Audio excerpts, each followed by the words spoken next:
What's up, guys, and welcome to the Rebalance podcast, where we dive into topics that matter most when it comes to overcoming struggles, injuries, and finding balance in your life.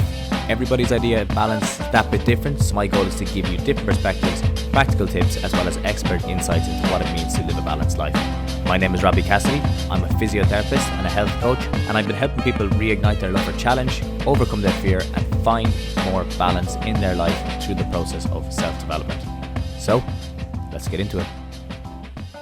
What's up, guys, and welcome back to the podcast. On this episode of the podcast, we're going to look at 7 ways you can feel more mobile, or help yourself feel like you are that bit more flexible, that bit more mobile, and that you can move a bit freer. And I'm going to look at a couple of ways that you may not have thought of before, because I want to, as always, try to get down to the principles of it and what's actually affecting your mobility on a day-to-day. If we can do that, then you might even come up with your own ideas after this podcast, but at least you'll have these ones to rely on and fall back on. Some of them you're going to know, some of them then I would expect that you wouldn't have thought of before. But to jump straight into it, looking at the very first one. When we're looking at the first one, obviously, I think everyone is more aware of this, is the idea that you need to build strength and work on strength in certain joints. And let's just take the shoulder, for example. If your shoulder feels like it's very weak, it's not going to be confident going into certain positions.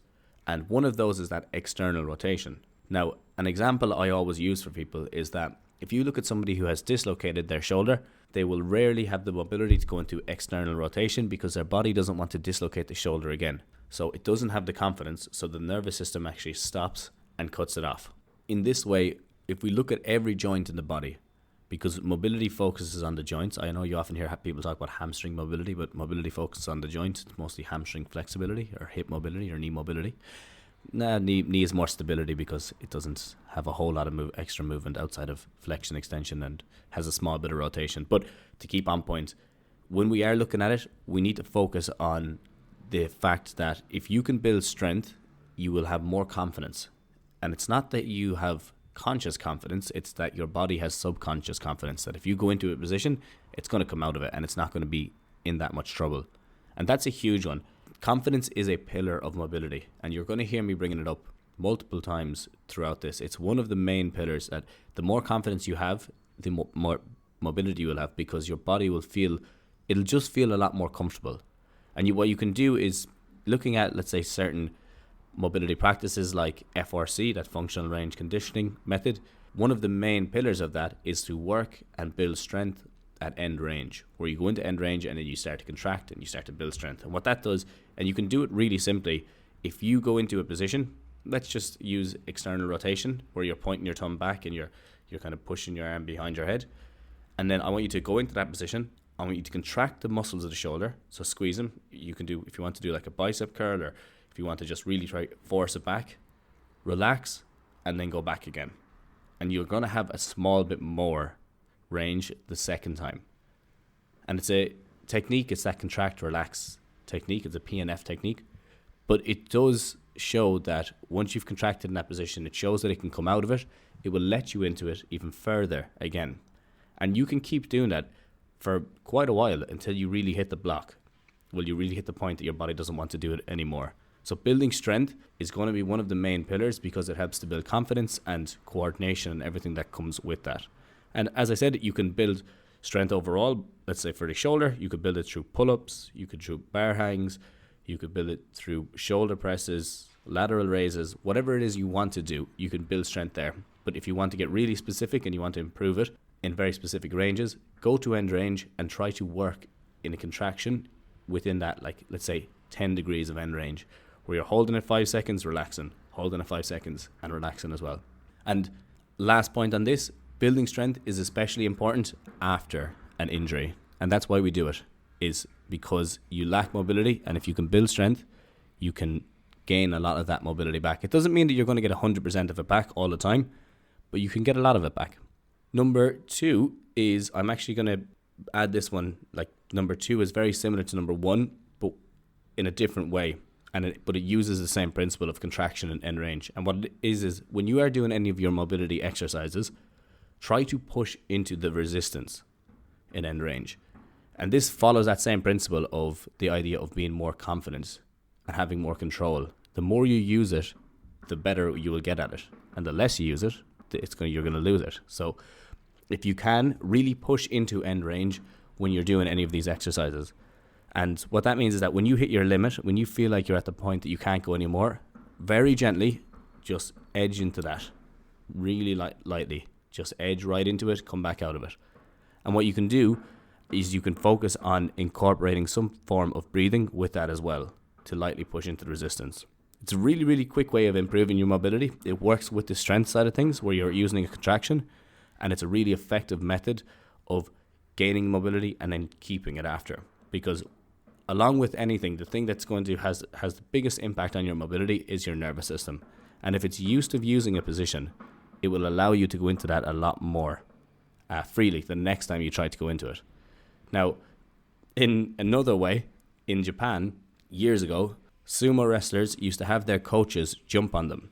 Okay, so this is not recommended. I wouldn't. This is pushing into end range at the craziest level, where a sumo wrestler used to go into the splits. Every time I talk about this, actually, I really cringe to even think about it.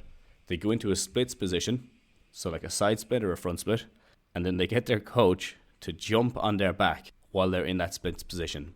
And the goal was to tear the muscle so that the muscle would stretch, and then they would hold it there for really long periods of time, 30 minutes to an hour or to longer, and they wanted it to try heal in that lengthened position. I couldn't think of a worse way of doing it, and could you only imagine the pain of being in that position and they tearing the muscle? Oh, it really makes me shiver every time I think about it, but not recommended. Supposedly that was a practice that they used in Japan in ancient times. So they used to get them into the split position, jump on your back, tear that muscle, really open it up, and then just hold it in that position. Can you imagine the pain of that? So anyway, next one. Don't do that. That's not recommended. And don't say Robbie said to do it. Just showing you what crazy methods people had used before. If they knew about the nervous system and how it worked.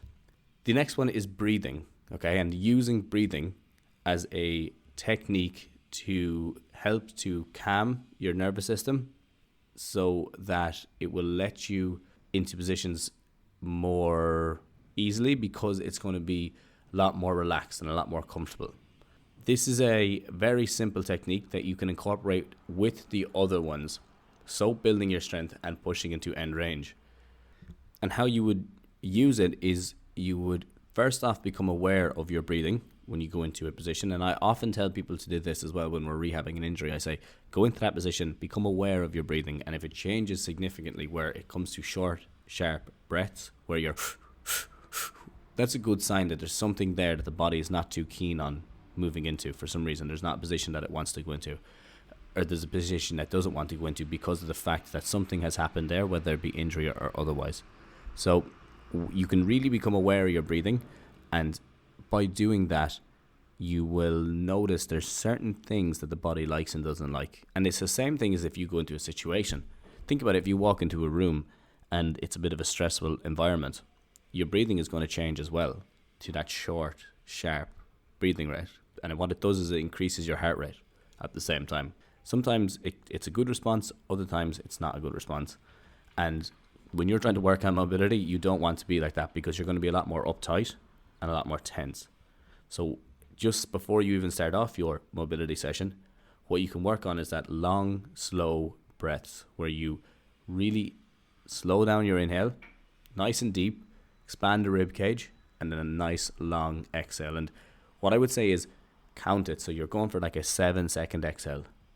That's a nice long one. If you can count 7 seconds of an exhale and then 5 to 7 of an inhale, that's a great way of priming yourself before you go into a mobility session to really calm the nervous system down and calm everything down, so that you have more mobility when you actually do start using your movements more. That's a simple one. You can also use it with exercises.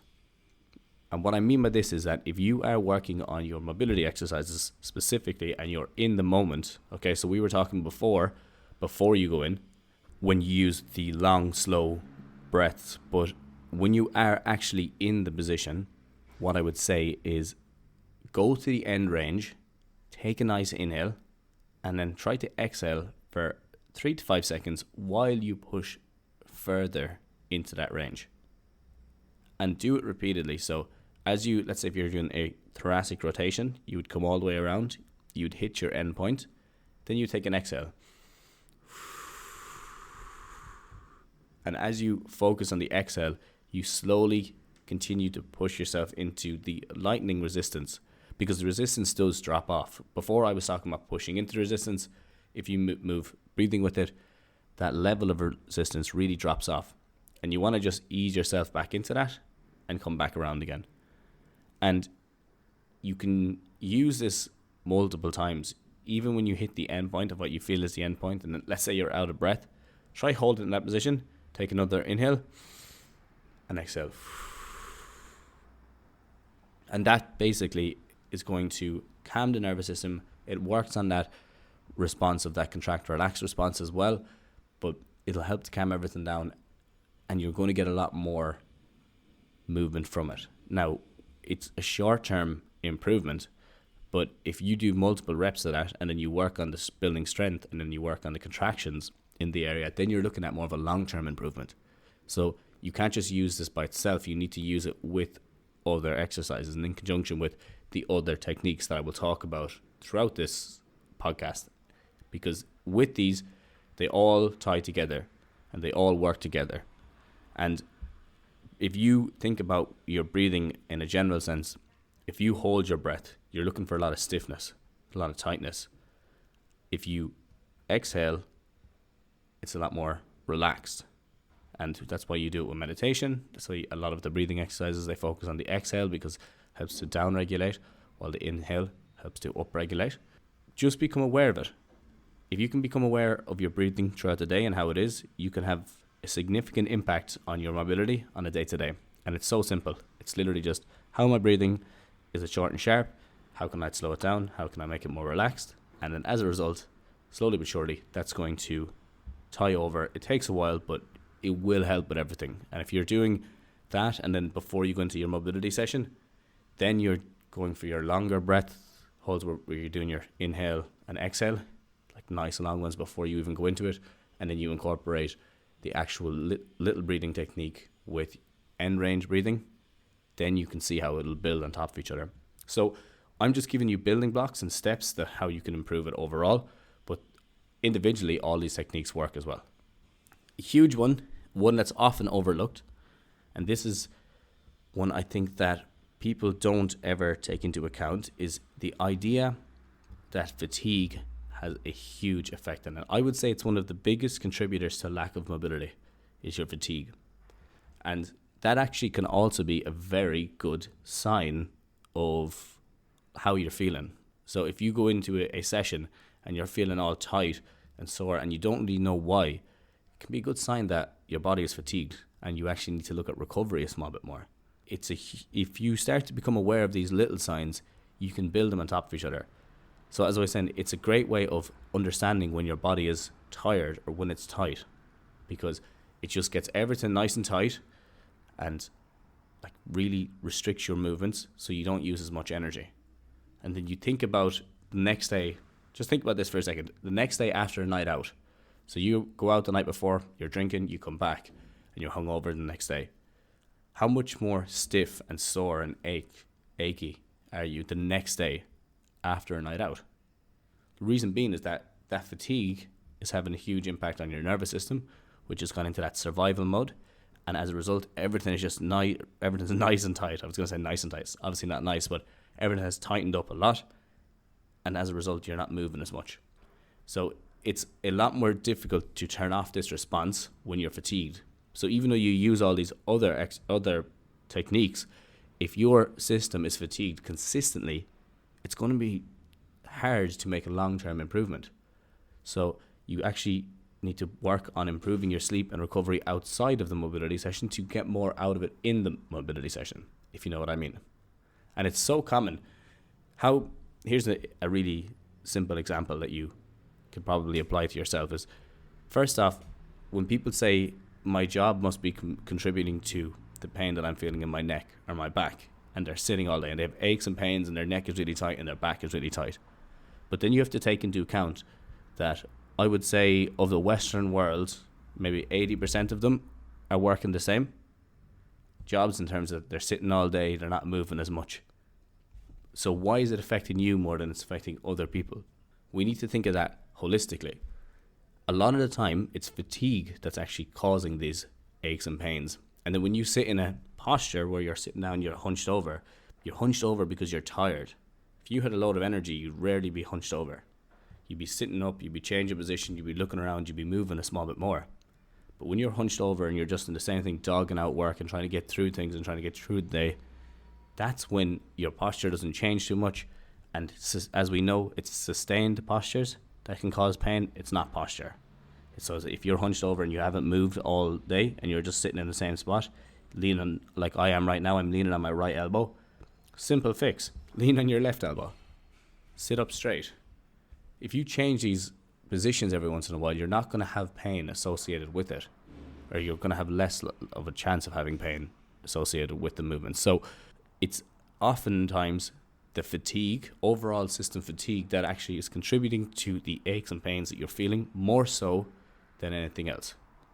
And when you're severely fatigued, as you're not moving, you're all crouched up, if you just think about getting up, getting a bit of water on, walking around, moving around, a lot of the time you can calm down that response.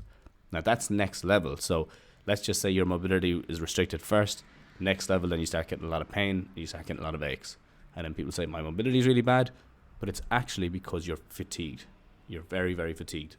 So that's a huge one. If you can take that away from this, I know people always talk about recovery, they always talk about sleep. It is huge, and how much of an effect it has on your body. One of the things that I often do with clients is, what are your signs of fatigue?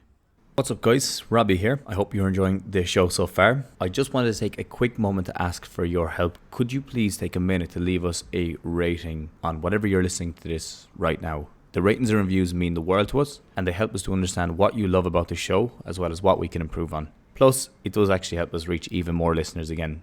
Thank you so much for your support so far, and we are getting straight back into it right now. We go into detail on that, and it takes weeks to figure these out because they're individual to everybody. Understanding what your signs of fatigue are is a great way of helping yourself to combat them or overcome them or even prevent them in a lot of ways. So understanding your signs of fatigue is huge. What are they? I've done other podcasts on them, so I won't go into too much detail, but aches and pains and tightness is a huge one. If you go and you're a lot more tight today than you were yesterday, even though nothing changed too much, the very first thing I would look at is what your sleep was like the night before, how your stress is. Are you uptight? Are you holding something in? How has your energy been throughout the whole week? Oftentimes people are going to have a lot more pain on a Thursday and Friday, or a lot more tightness on a Thursday and Friday than they will any other day of the week, because it's obviously end of the working week. So there is a simple, but it has a huge effect. So I definitely wouldn't understate it. The next one then after that is looking at relaxation techniques and practicing relaxation. Now this ties into the stress side of things a bit more. I was going to say manage stress, but I think practice relaxation is probably a bit more applicable, because as we know from the start, if you're more comfortable, if you're more confident, if you're more relaxed, you're going to feel a lot better. And if you can just focus on having little techniques that you use, like the breathing one is a huge one. It could be that you go for a walk in nature before you train, or you try get a walk in nature a couple of times a week, or just literally just getting out for a walk, relaxing yourself and not taking anything in. That's a huge one. It could be that you use a sauna or an ice bath. It could be that you meditate or journal. A really simple one that you may not have ever thought of before, giving someone a hug. There's a funny video on Instagram, and it just shows the power of it, in that it's a physio with a client, and he basically tests their shoulder range of motion. Then they just stand up, he gives them a hug, he pulls them back down, he tests their shoulder range of motion again, and it has increased by like 15 degrees. It's crazy. But it's because of the fact that the nervous system is more comfortable. It's more relaxed as a result. So hug more people. I know COVID has stopped it, but do it. Other cultures are great for it. I know anyone who's listened to this and who's maybe from Ireland and England, oftentimes, well, I can speak more on Irish culture than English culture, but oftentimes people don't hug that much, while in other cultures it's a lot more common. So I think we should probably lean towards that a small bit more. And then play with family and friends, enjoy yourself, spend time around animals. All these things will help you to feel that bit more relaxed and feel that more in tune with your body.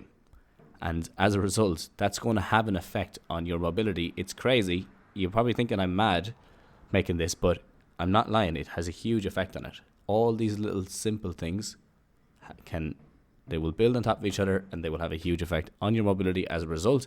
And then what you do is you add them together, and then you go and you practice mobility. Another one then is look at practicing an activity that actually requires mobility. What does this mean? What I mean by that is that if you are looking to do these splits, or if you're looking to do, let's say you want to work on your shoulder mobility for rock climbing, you need to practice that, and you need to practice failing in that position. And if you do this, your mobility will adapt so much faster than any other way, because of the fact that it needs to do it. If a certain range or a certain position is required, and you know what the task is, your body will adapt to it so much faster subconsciously. But you need to attempt it. So jiu-jitsu is an excellent one for improving mobility. Rock climbing and gymnastics are huge. If you can start to incorporate little techniques, like even look at taekwondo, where you're kicking, or boxing, where you're punching, MMA. If you look at these techniques, or these sports, the people, like, why do the people have better mobility? Well, it's because they practice those positions so often. And as a result, their body needs to adapt to it. So you're nearly forcing it to adapt to it. So if you can think of it that way, it comes back to skill acquisition. If you know what the outcome is and you continue to practice the outcome, it's going to get a lot better. As opposed to just focusing on mobility in a mobility session, that will help you definitely. But there's so much more. If you are trying to get a skill or practice a skill, it's prioritized so much higher than just trying to get new range. And that's why I think that if you can incorporate sports and activities that will help to test your mobility more, you're going to have a way better chance of improvement, first, of functional outcomes, and then second, as a result, you're going to feel a lot more free. And it's adaptive then in other ways. And the very last one is warming up. A simple one, but it has a huge effect. If you think about the very first time you try to do the splits or a hamstring stretch, as opposed to the second time you do it, there's a big difference, or the third or the fourth. So really this comes back to reps and the amounts that you are doing. Going straight into an exercise without doing some bit of a warm-up, you're always going to be that bit more tight. And it may be that you have to increase the number of reps you do before you get the desired result.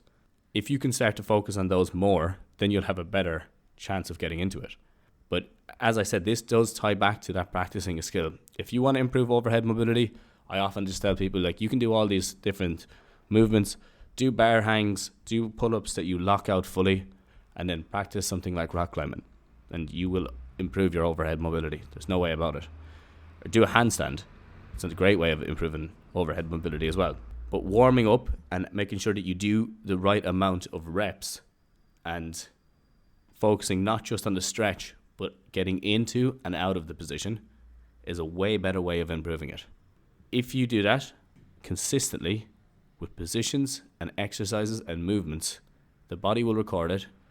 The nervous system will become a lot more confident doing it. It will coordinate it a lot better.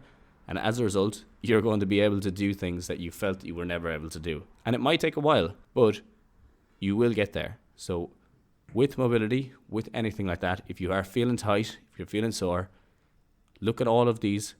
And from the top, it's practice or build strength in areas, push into end range, use breathing, practice the activity that requires mobility, possibly the most important one, on top of reducing fatigue, because that's the biggest contributor to lack of mobility. Practice relaxation techniques and warm up well, and just get the reps under your belt. If you can do these consistently, you're going to notice a huge difference in your mobility. And you may have thought I was going to go into a lot more detail on the exercises and the movements that are going to do it, but I'm looking at the principles here and the pillars of it.